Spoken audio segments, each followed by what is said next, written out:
I hate you. You guys are welcome. I hate you so much. Jesus Christ. I was like, all right, yeah. Adam's rolling. For those of you that don't know, Adam is I'll call him a musician for lack of a better term, and a producer. I know that was mean, but I thought it was funny. No, he's man, actually. my feelings are hurt right now. I know, right? I'm actually a big fan of his music. I've always tried to encourage you for the most part. Are you a groupie, Dan? I am a groupie. I touch him inappropriately. I mean, he doesn't know this because he's not actually here when I do it. But in my head, I'm all over him. Yeah, respectfully. Riding that dick whenever possible, huh? Respectfully.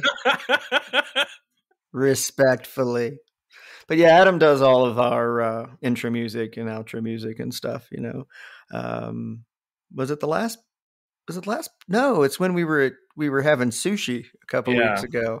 Yep. We were talking about songs and certain songs that just got played to fucking death on terrestrial radio. And Doug and I both agreed that Photograph by Nickelback was up there with the Please Shoot Me in the Fucking Face.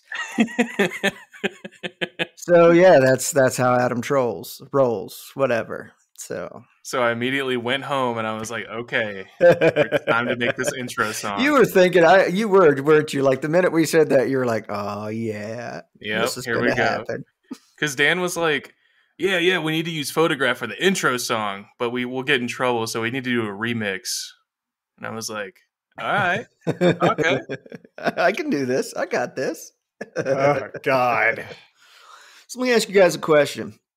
Do you have, well, first of all, do either of you or both of you, do you remember your dreams when you wake up, or do you remember dreaming when you wake up? Sometimes. I don't normally dream, but okay. I remember them if they happen. And then throughout the day, it'll come back to me and I'll be like, oh yeah, and then that happened. Kind of stretch. Yeah, kind of come clear. So do either of you have any, hold on. Okay, there we go. I was about to say, are you opening your Cosmo and you're going through the questionnaire? What are we doing? No, I had to clear my throat, and I didn't want it to sound like a dump truck hit the mic. So I had to mute real quick. So let me ask you this: do either of you have any recurring dreams that you have often? Some. They used to be primarily nightmares. Yeah.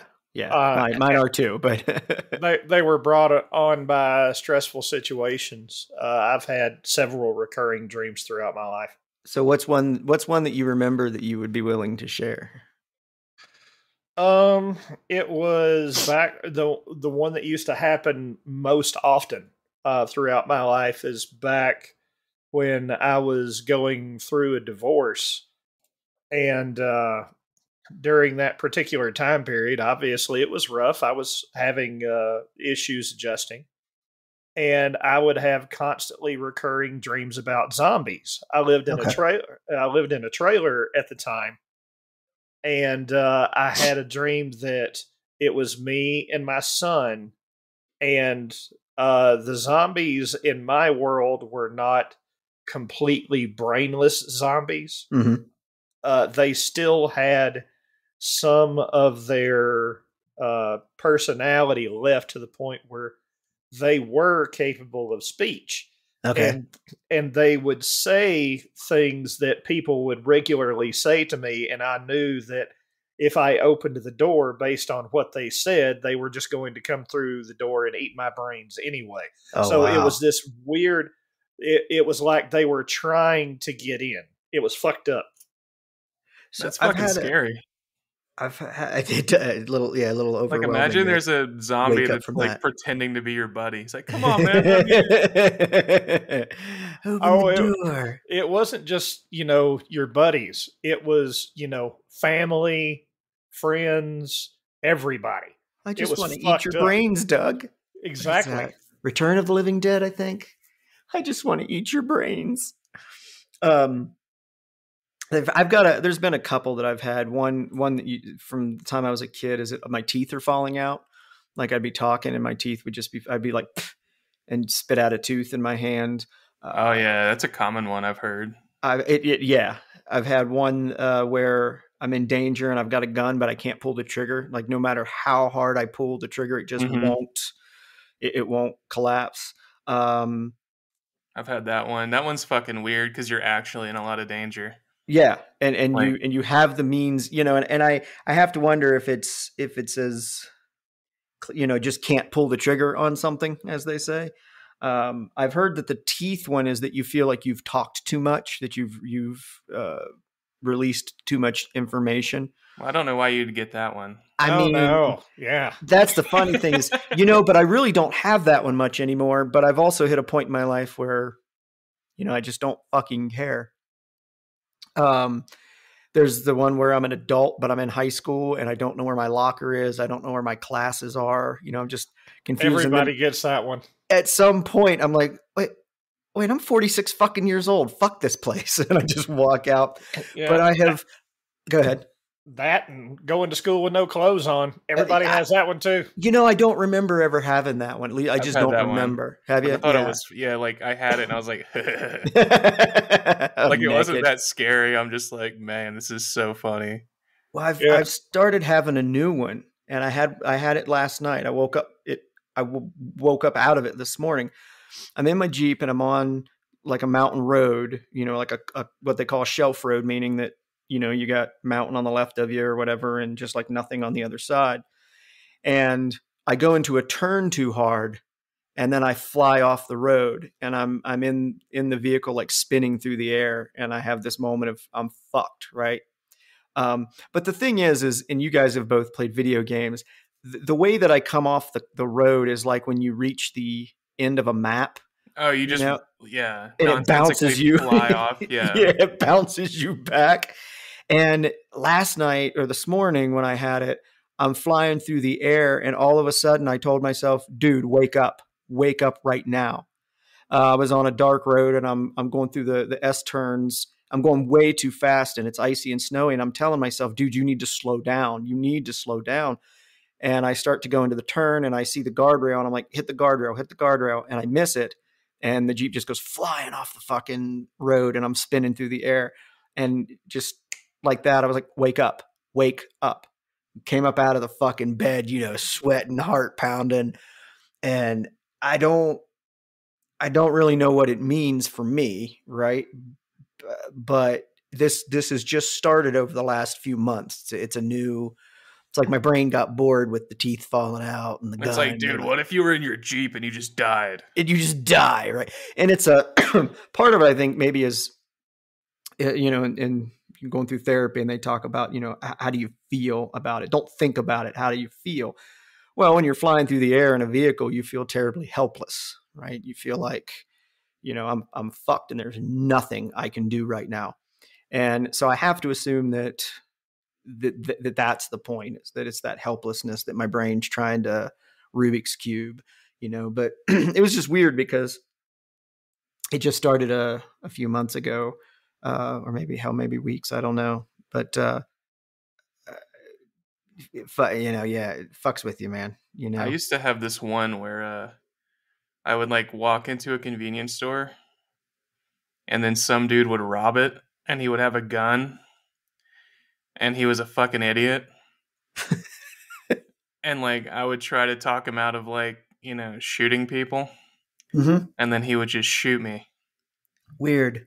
And that would happen like at least once a week for a few months. Interesting. I fucking hate it, dude. I hate it. I'm like, man, I need to be in control of stuff. Yeah. And when I'm not, it sucks. I think I think dreams, I've always been fascinated with dreams because I do believe that it is the unfiltered subconscious mind. What I've always read is that one part of your brain is generating the imagery while another part of the brain is watching it or reading it or, absorbing it. And I think that, I think dreams can tell you a lot about, what's going on in your life. I think it's bullshit that it's cut and dry that, oh, if you see a snake, it means this. And if you're, I hate that shit, it means dude. that. I disagree with that so vehemently, because imagery is going to be specific to the person, right? The way that I would feel about your dream of being shot after trying to, talk this guy out of shooting everybody, the way that I would interpret that is going to be completely different than the way you do, or the way Doug does, or the way anybody does. So I think dreams are very specific to the person. And like I said, you got to put that kind of therapy spin on it and say, well, what were you feeling right there? Don't think about it, but what were you feeling? Well, I'm helpless. I'm scared. I'm angry. Yeah. I used to have like different variations of dreams like that, where like it'd be life or death, and I was trying to talk someone out of like killing me, and like it would just never work. Well, let me ask you guys a dumb question, because I may or may not be alone here. We don't field dumb questions on this podcast, Doug. Right. This is all about cerebral thinking. Oh, yeah. This is 5 million IQ podcast. Yeah, this is the Mensa hour. As long as it's not the NAMBLA hour. Yeah. Do external, what I would call external stimuli, work their way into your dreams, or is it just me? No, external. I've actually seeded my dreams with weird shit on purpose before. Mm-hmm. So if I watch something right before I fall asleep, it won't matter. But if I watch it like 2 or 3 hours before I go to sleep, it'll usually end up in my dream if I have a dream that night. Mm-hmm. Well, let me ask you this. It's like when I was younger, the old box fans always sounded kind of like an airplane. Yeah. And if I ever went to sleep around a box fan, every time I was in World War II flying, well, I wasn't flying. I was in a B-17. Yep, and exactly. I'm one of the gunners. And most of the time, I was the ball turret gunner that was in the bottom. Mm-hmm. That's funny because, one, I have definitely had that happen, that exact same dream, being in a B-17, B-52, something along those lines, right? And two, when you mentioned being in the belly gun, it reminded me of a show back in the day. I believe it was called Amazing Stories. And I think Steven Spielberg was related to it somehow. And one of the they were 30 minutes or an hour, and they were all these little like kind of crazy sci-fi short stories kind of. And there was one about a guy, he was in World War II, and he was a bit of a cartoon artist, and all the guys in the plane would have him draw little cartoons and stuff and would compliment him on that. Man, when we get done with this war, you're going to be famous and all this stuff. And he was a belly gunner. And at some point they take damage to the plane, and the landing gears won't come down, or one of them. I don't think either one of them would come down, and they're running out of fuel, and they're all like putting their hand, and he at some point got trapped in the belly gun. Like a piece of metal or something got stuck over the hatch, and they couldn't get him out. And so they're running out of fuel, and he's like, listen, you guys have got to land the plane regardless. And they're all like putting their hand down and, talking to him and everything. And at some point he starts doodling a plane with these big cartoon wheels, and period specific, the old 1920s, 30s cartoon style. And as the plane goes down, he like closes his eyes and winces, and then they come back and the plane is sitting on top of a set of cartoon wheels, right? And they get him out, and of course, then the plane collapses. So, and it's weird for me to share that, but I have not thought about that in fucking 30 years, And when Doug said that, my brain immediately it unlocked and was like, hey, remember this weird fucking random memory? So thank you for that. Welcome to my life. Yeah, dude, I know. I know. I tell ADD, man, I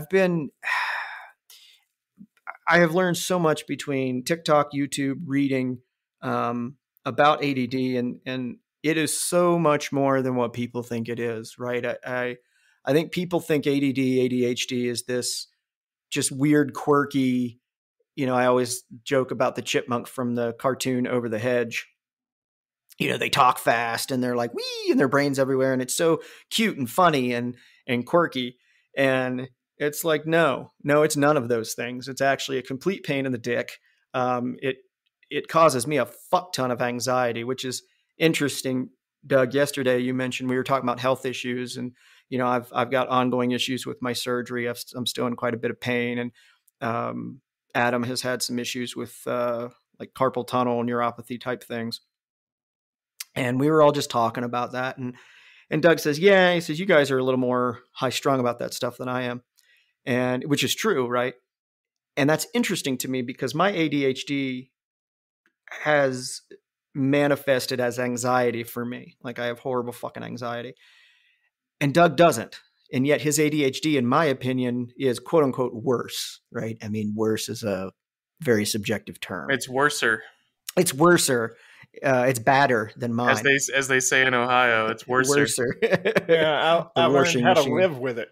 That was the key. I guess that's it. Maybe you knew about you learned that you had ADHD a lot sooner than I did. I was 35, 36 before I found out. And that's about, let's see. I was not much more than you. I was early 30s. It wasn't until I took my son, who obviously had it. Yeah, he does. God love the little fucker. To the doctor. And when they were going through the checklist, I was like, me. Same. Also me. Yep. Me. Fuck, I have it too. God damn it. Yep. And that led to, okay, so that's why. It's not just, Doug's, smart this way, but retarded this way sort of a thing. Yeah. And I know I shouldn't say the R word, but no, I know what you mean. We're from a different generation. Guys, I'm canceling you right now. This is problematic. There was someone I knew. I was telling them that because they do have ADHD and they're very resistant to that. And I was like trying to explain to them, and they got mad at me, and they're like, tired of you blaming everything I do, and my brain just needs to stop acting like this. And I was trying to explain to him, listen, your brain's not going to stop acting like this. It's never going to stop acting like this. It's what you are and who you are. And I said, there is no code upgrade. You just no, die. Right. There's no firmware, at least not yet. Oh, yeah. I don't believe that I have ever used ADHD as an excuse for anything. It's an understanding and a reason. There is a difference between the word reason and the word excuse. Excuse means you're just saying, well, nothing I can do. I'm a fucking Scorpio, There was it made me think of this video the other day. This is like a true crime chick who does like her makeup and does true crime. Uh-huh. And she was talking about how this serial killer, it was like, his zodiac sign made him like so likely to be a serial killer. Right. I mean, that's an excuse, right? Sorry, I had to murder people, but I'm an Aquarius. I'm such a Libra. I had to kill 75 people. Oh my God, so quirky. That's an excuse. But to say, I have ADHD and that's the reason that I struggle with these things, but I'm working on it. That's a difference between reason and excuse, right? It's okay to say, yeah, I battle with ADHD and it creates some challenges for me. One of them being, and all three of us, Jesus, if you've listened to this podcast for more than 30 fucking seconds, one of the things that people with ADHD do a lot is we interrupt people. And no, I don't think we. I knew that was coming. That's why I paused, you fucker.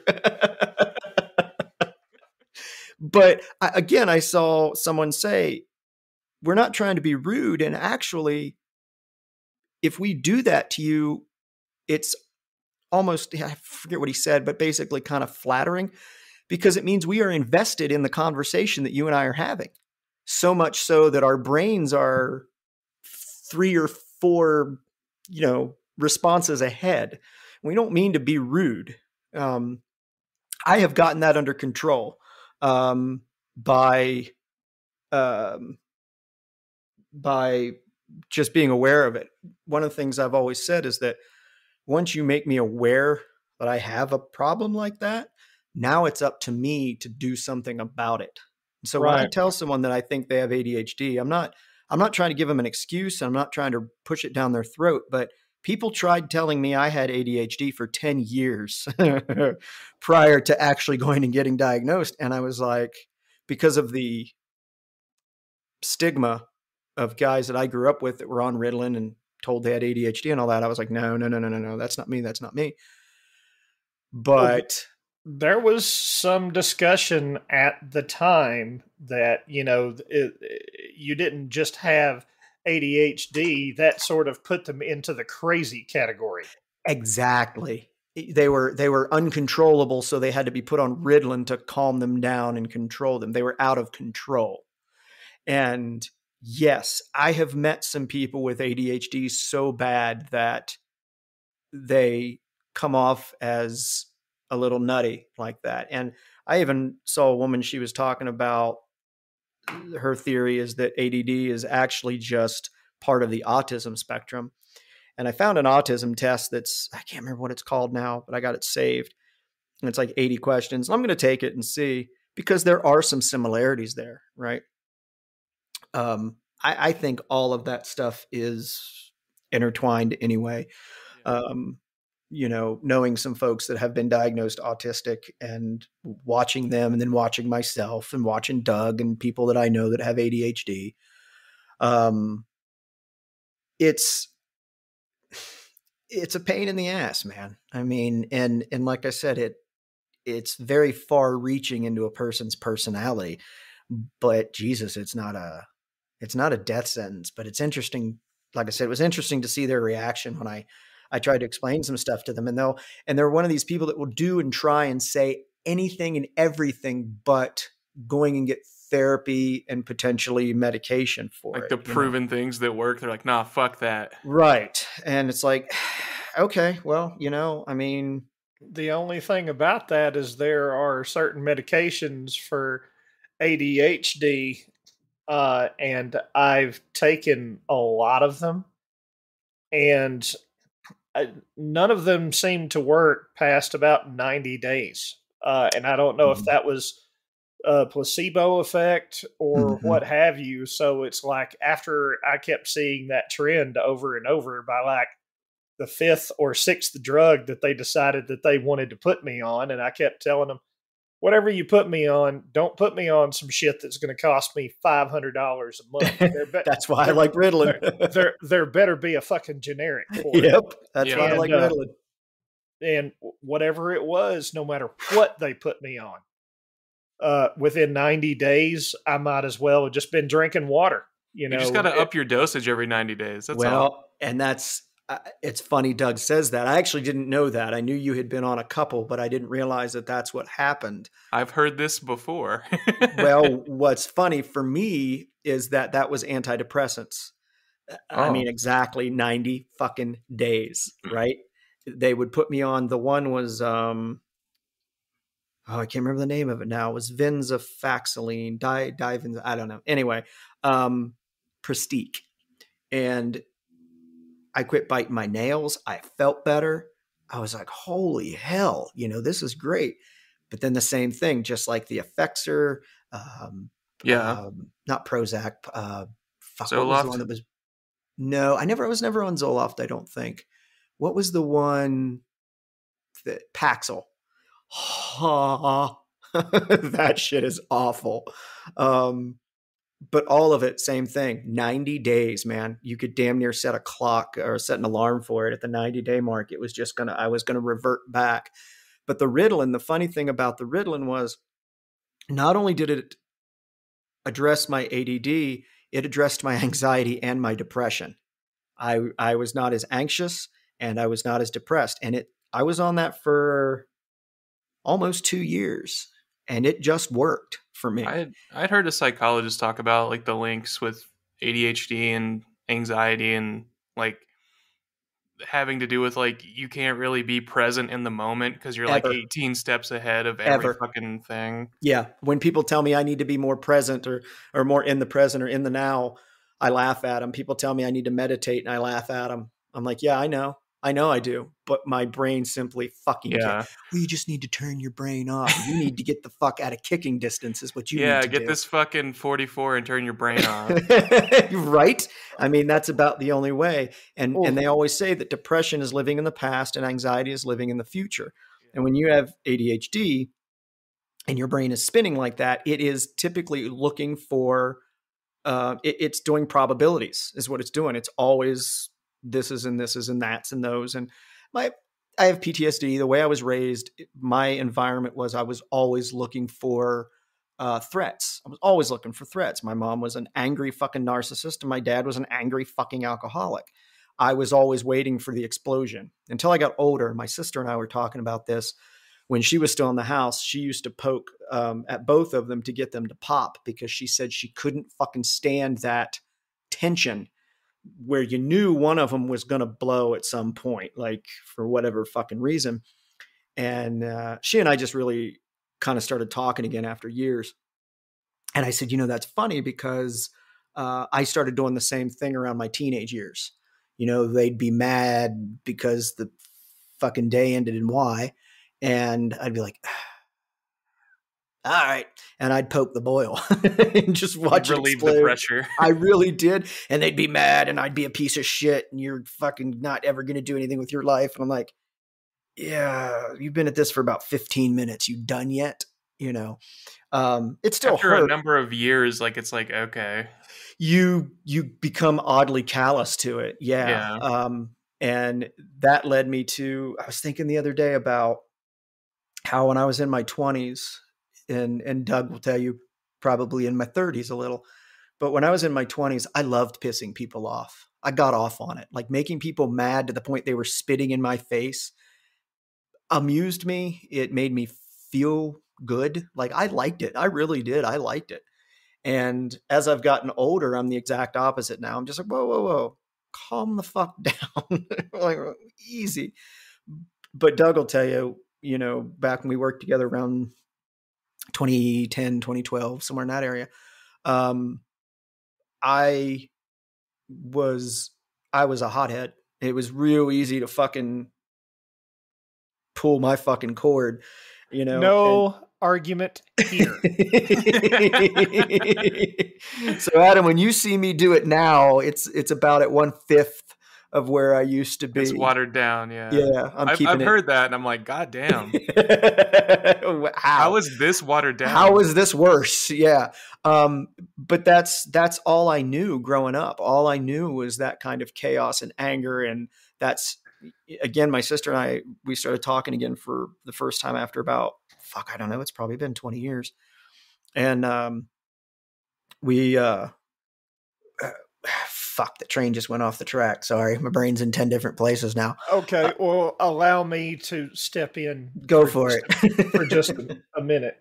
Now, for you that don't know Mr. Adams like I do, he's close, but he's not exactly classifying it directly. Am I correct? How dare you, sir? When he says he had a quick fuse, that's 100% accurate. But there's a difference between cake and cake with icing, and the icing on this particular cake was the blast radius. Was that Dan would get a almost kamikaze like to where it wasn't just regular. This is not true. Anger and I'm mad. It was, I am going to destroy myself and take you with me. That was the appropriate context. Yeah, all of that. He's not wrong. I hate to admit it, but Doug's not wrong. Allegedly, that is true.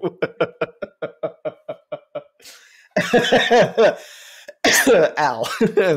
Yeah, there's some truth to that. It's funny now when people, think I'm going off the chain or whatever. It's like, man, you should have seen me, even 10 years ago, 15 years ago. I was a fucking handful, man. They haven't seen off the chain. No, and I don't do that anymore. And I don't know 100% what changed. I think it was a bunch of little course corrections, right? I don't think there was one huge thing. I did go what they call NC, or no communication with my parents right after my divorce. Oh, you went full North Carolina. I went full North Carolina on them. Yeah, exactly. Right after the divorce, because of some shit they said to me. Again, it was that typical narcissist / alcoholic bullshit. And I was like, you know what? I just had an epiphany. Fuck you people. And the interesting thing about that is when people find out that you don't speak to your parents, they immediately become defensive for the parent, right? Oh man, oh, those are your Danny. That's your mom, man. You know, that's your dad, whatever. And it's like, yeah, I'm aware. And even though they were abusive, it's not easy, but you have to ask yourself, what does a parent have to do to make their child just say, I can't fucking do this anymore? That's slowly going away. Like, I've seen a lot of like boomer generations say that like you have to love like your mom just because she got plowed by your dad, but right? It seems like Gen X and like millennials and everything are like, nah, like if they're like terrible people, like what's the point? Yeah, exactly. What's the fight? Like, just because this dude like nutted in my mom doesn't mean that like I have to respect him because he like isn't a dad just because of that. Right. And there are plenty of real fathers out there who have no DNA involved in the children they raised.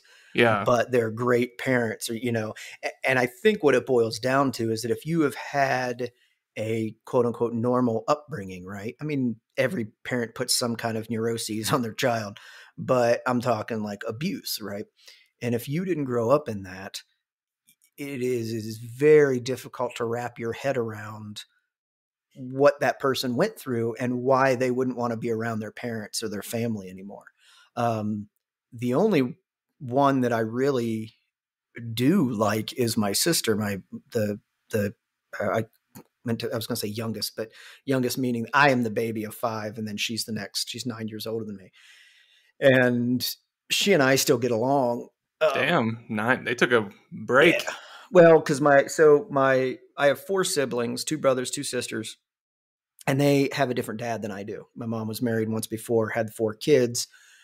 They got divorced. She snared my dad because, again, she's a fucking narcissist with 4 kids in the 1970s and could barely support them, I'm sure. So she finds my dad, who I think he was an electrician in the steel mills at that point. So again, my dad has always made good money as far as that goes. Yeah, electrician and steel mill. Right. Yeah, exactly. In Ohio. So she snaked him, and he wanted a kid. So she's like, ugh, begrudgingly. She's told me flat out she never wanted me. She never wanted any more kids. And she would just go on these little tirades, just beating it into my head. I'm like, yeah, I know, Mom. You've been talking about it for the last 12 minutes about how it ruined your fucking life, and you were done. You know what, Dan? I just didn't want you. Yeah, never wanted you. But your fucking father wanted another kid, and blah blah blah. Now here he is, and I'm like, oh. And yeah, but according to everything that we were told from our generation, you're just supposed to voluntarily subject yourself to that through some sort of self-flagellating. Yeah, this is totally fine. Yes, she's deep underneath all this abuse. She's a wonderful person. Yeah, she's still your mother. I mean, I've seen plenty of terrible people who have kids. Like, it's just because somebody is a mom doesn't mean that they're a good person. Well, it's like, I think, I know Dan knows this. I'm not sure if Adam knows this or not, but I'm adopted. Yep. Yeah. But your parents are good people, Doug. Your biological parents are good people. You don't know them, but you should love them because they gave birth to you. Yeah, never met him. I'm not one of the people. It's like the only time I wanted to go seek them out was when I was a teenager and just trying to discover my own identity, like every other fucking teenager does. I would think that makes sense. And then it was an urge, it was an urge, it was an urge, and then it was like gas. It passed. It's like when you're about to go on a date with someone you don't really like, and then you jerk off. And you're like, yeah, never mind. I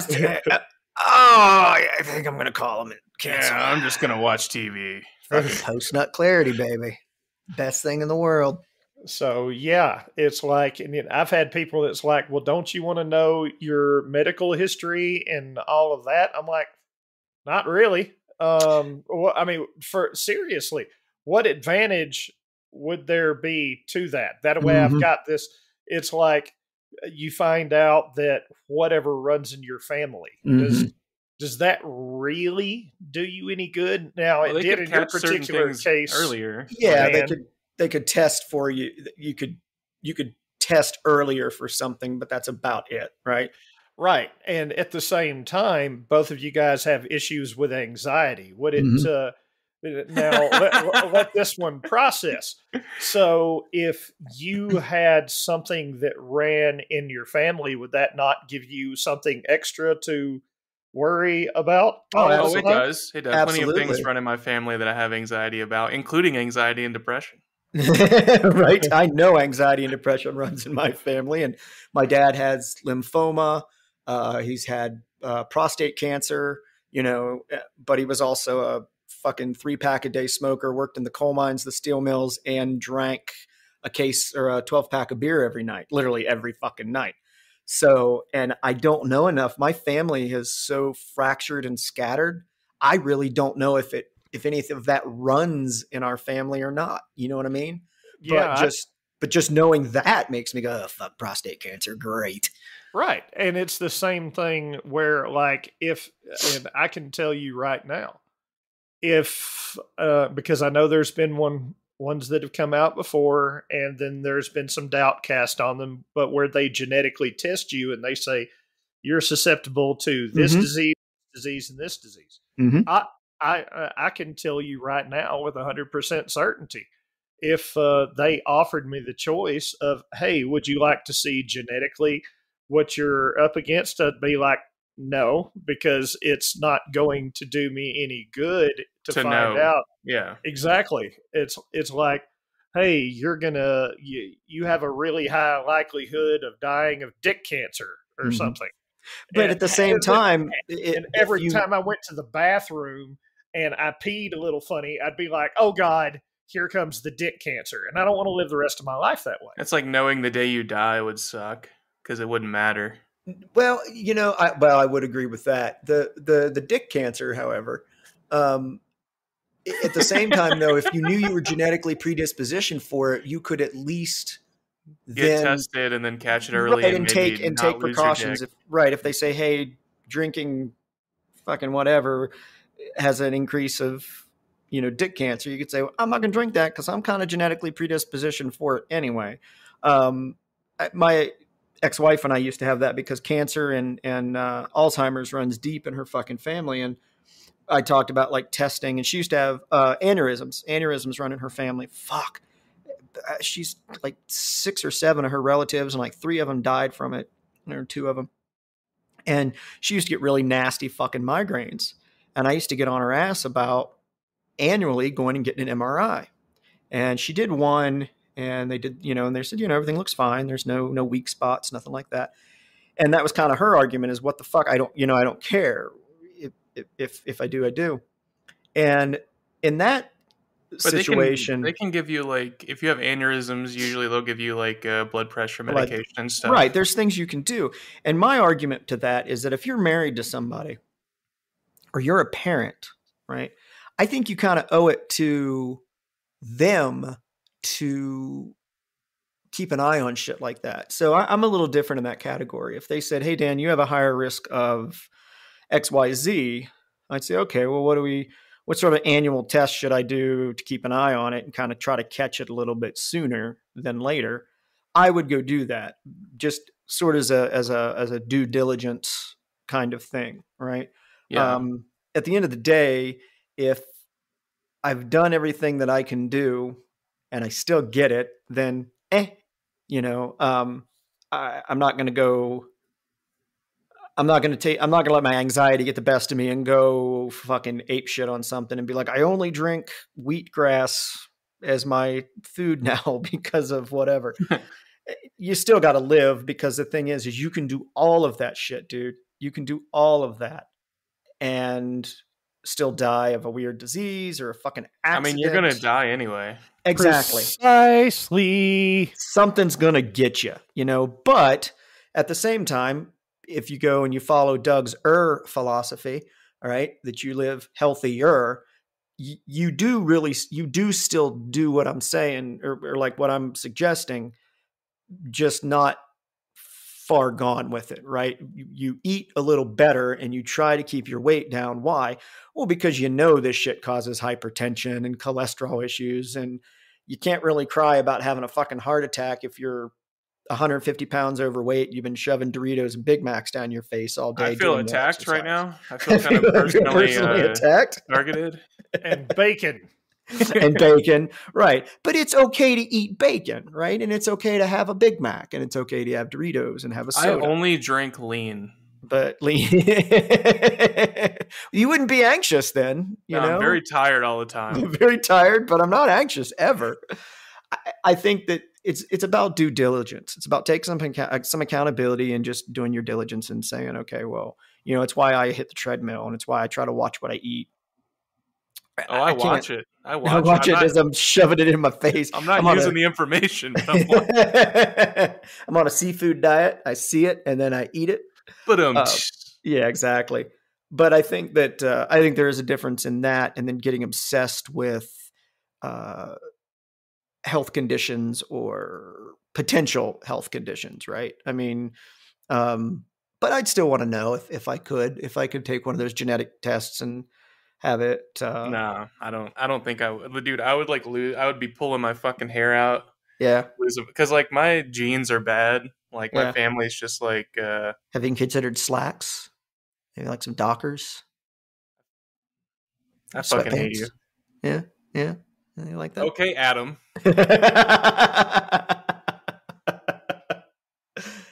Touche. But yeah, like my family, not shitting on them, but like there's a lot of like mental health problems and like genetic like issues with like blood pressure and heart and shit. Like I don't want to fucking know, dude. I don't want to know. But again, I know it's enough. Kind of, knowing can help you make better choices, don't you think? Having that information. You've met Adam, and Dan, you've met yourself, and see once or twice in a dark alley. Took a couple tabs of acid and met myself. True story. We'll talk about that another time. The interesting part, I would like to know, just as an analysis of how long this has gone on, that how long I spoke about it, and then how you like went to the 68 degrees in depth, and like that's exactly what I don't want to do with this stuff. I don't want to know, because there is some truth to ignorance is bliss. That's all I'm saying. I agree. No, you're gonna fucking die of something anyway. Yeah, and you're right. There is some truth to the ignorance is bliss thing, right? Sometimes, like Adam said, if someone came to me and said, do you want to know the exact date and time that you die? It would be tempting, right? Because then again, you could kind of pick your... You could fucking worry about it and try to make sure you get as much out of life as you can. Like, right. Just but really, anyway. And like they say, you should live like that anyway. Yeah, just do that. What is it? Dream, live your life like you'll die tonight. Dream like you'll live forever. I would say drug addicts do that, but that's not a particularly lifestyle you want to go after. No, not particularly. Dude, if they're like, you're gonna die on this day, on that day, you'd probably just be like, all right, time to see what heroin's like. Right. Well, I always said, much. when you think about like suicide, for instance, and I've been in some pretty dark fucking places, and I'm not going to sit here and tell you the thought never crossed my mind. Not to the point that I would consider myself suicidal or that I needed to reach out to anybody or anything like that. But the thought has crossed my mind. And one of the things I've always said, and somewhat tongue in cheek, is that before I did that, yeah, I'd go on a fucking bender, dude. I'd cash out everything I have. I'd sell everything I have. I'd get on my motorcycle. I'd drive down to Vegas and blow it all. Just fucking lose my shit. And funny or not funny enough, that's kind of where a lot of drug addicts are, is that they have hit a point where they don't care anymore, right? And they're numbing pain. I've actually there was someone so someone did that right before they killed themselves that mm-hmm. I know. Mm-hmm. And like everyone kind of knew what was going on because they like just randomly decided one day to go on this road trip by themselves, even though they had like a family and kids and a wife and stuff. Yeah. And they're like, "What are you doing?" He's like, "Oh, I just I just want to go see the." And he like drove from like North Carolina to like fucking Utah or some shit. Mm-hmm. And they were like, "Oh no." Mm-hmm. Yeah. There's sojourns, and then there's something's fucking wrong. Yeah, especially when that's not something that you do. Right. And suicide has affected me a couple of times. Again, my ex-wife's brother committed suicide, and that was, I think, the catalyst for she and I ultimately getting divorced, because it changed her completely. So what I get annoyed with when it comes to suicide is that there is a certain amount of selfishness to it, because you are only thinking about your suffering, your trials and tribulations. Now, I understand too, I've read the interviews, and they say, I didn't feel like anybody cared about me. I figured these people would be better off without me. Well, plus it's not logical. Like trying to dissect something that's just pure emotion with logic will never like make any sense. Right. It's like serial killers and pedophiles. You can't get into their heads because their heads are that fucked up.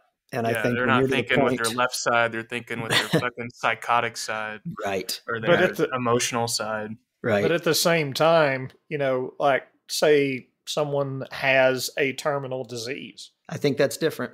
I support the right of the big red button. I absolutely do too.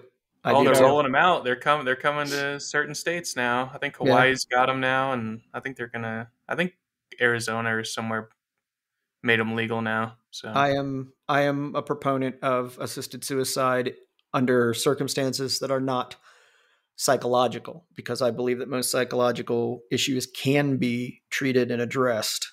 And I think every year we learn a little bit more to help with that. But I think if you've got terminal cancer, MS, Alzheimer's, these diseases that eat you away slowly. I remember my ex's grandmother, maternal grandmother, had late stage Alzheimer's and had laid in a bed in an aunt's house, one of her aunt's houses, for years, just a fucking vegetable. And I'm like, nah, nope. Doug and I both worked in the field in our industry, and went into a lot of houses as part of it. And you would go into these homes where they used to be burglars. Don't worry about that. We went into homes. Have you guys ever seen To Catch a Thief? That was Dan and Doug. Yes, that was me and Doug. That's those guys are actors playing me and Doug. I was about to say it was more Home Alone. They were the robbers. And then after Macaulay Culkin, I just decided it's time for a career change. Yeah. So we went into a different industry. Oh, And so Dan was Joe Pesci. Yeah, shocker, right?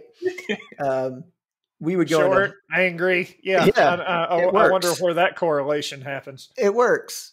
And we go into a lot of homes, and some of them you would go into were basically the entire home was built around a disabled person that lived in that home. And when I say disabled, I'm not talking like wheelchairs and things like that. I'm talking folks that were like borderline vegetables in a bed, and then everything just revolved around that. And I have hated that. I've always hated that. That terrifies me, right? To be that person. That absolutely terrifies me. I was talking to And my mom. Sorry. no, go Go ahead. ahead. I was No, talking I to my got it. mom once, and she's like, I don't know how we got on the topic, but she's like, "Are you like afraid to die?" And I'm like, "No, I'm afraid to live shitty." And she's like, Right. "What is living shitty?" And I was like, "Waking up, hooking yourself up to a fucking machine for like an hour, and then putting yourself on oxygen for an hour, and then Yeah. taking this and taking that, and then getting back on the." I was like, "Fuck that! Like, I'd rather Yeah. just die." Yeah. I'm with you on that one, man. Death doesn't scare me. I mean, it's weird and it's terrifying because you can't. It's impossible to wrap your head around it, especially if you're not a Yeah, like humans me. can't fathom it because we've never done it. Right. And I think about when they put me under for surgery and I turned off and you just don't exist anymore. And that's your brain blue screens. It chokes on itself when it tries to think about that. Right. And I'm not a Christian. I'm not a religious man. I don't believe in heaven. I don't believe in an afterlife. But the idea but the thing is that everything that is alive has something in common. And that is that at some point it will no longer be alive. It will be dead. So it is natural to die. We're all going to do it at some point. Alexa won't die. I think Alexa will be around after Probably, the humans are all gone. right? It'll be, yeah, exactly. I think that I'm like you. If it's the idea of suffering and just not having any quality of life whatsoever that bothers me more than anything else. So yeah, I'm with you on that one. So somebody tell a fart joke or something, man. We went dark. Well, that's what did the bartender say to the lady who wanted a drink? I don't know, Adam. What? I was asking. Yeah, you sounded like a 5-year-old. You were saying that literally started like the beginning of a 5-year-old joke. It didn't it? Right? Like, what did? No, wait. Hang on. Let me get my joke book. I remember joke books, like honest to God books with jokes. 101 jokes. Yeah, the good old days. I was talking to somebody about that, about dating, and somehow that turned into like being a teenager and first dates and things like that. And I was like, I love social media. It's a lot of fun. I love technology. I love computers. I love the connected world. Right. But there are days that I fucking hate it. I sent, I know Adam and I think Doug too, that article about the woman who, her and that dude hooked up and they did meth or something and she tied him up and then eventually decapitated him with a fucking bread knife. And when they interviewed her, she's like, yeah, I like the serrated edge. Like there was no fucking emotion or remorse there. She just did not give a fuck, dude. It was a fucked up article. It was up in Wisconsin. It's the kind of woman I need.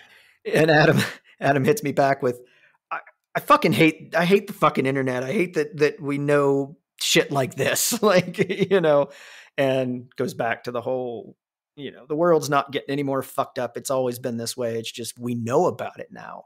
You can't, stories like that used to just stayed in the town they were in, and now, every heinous, horrendous thing, but nobody tells the story about how someone donated a car to a family in need. Nobody will click on good news, man. Nobody will. And that fucking, it's even sad. Traditional news. You turn the news on TV and it's all bad. Oh yeah, absolutely. They might have a feel good story after telling you about the slaughter of innocent fucking whatevers somewhere, and you're like, oh, but they had birthday cake for Esmeralda, who hit 102 at the local shithole retirement home.